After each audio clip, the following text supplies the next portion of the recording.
A young girl with sickle cell disease is raising awareness and encouraging people to help kids like her.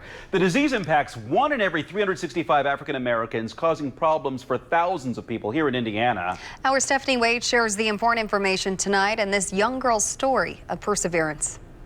Well, I was diagnosed when I was really little, and I would go to the hospital a lot. This courageous 11-year-old girl is sharing her experience with us.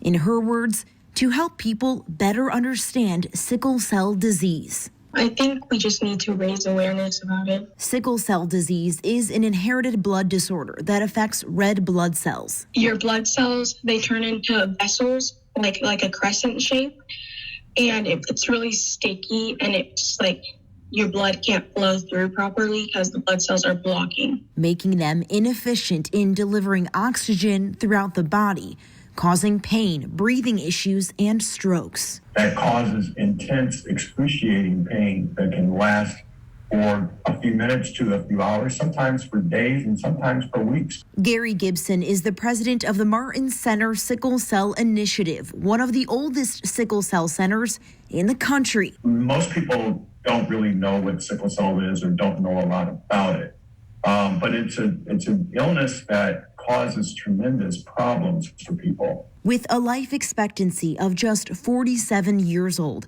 GIBSON says most people with sickle cell can't physically work and need a lot of help.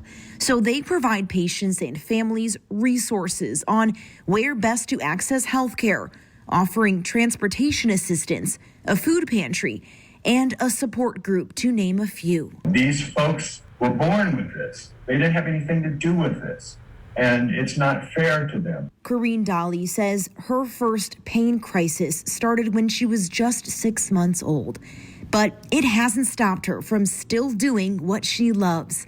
A 6th grade student, she loves to skateboard, bake, and cook, and she speaks French. It does get better, and you can still live your life normally. It's just like you have it now. A lifelong disease, progress is being made. New discoveries like bone marrow transplants could mean a longer life for kids like Corrine.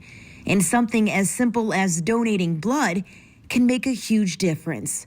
Though GIBSON says patients require a similar blood type match for donation, which generally can only come from someone who is African American as well. What we see is a real lack of interest in donating blood in the African American community.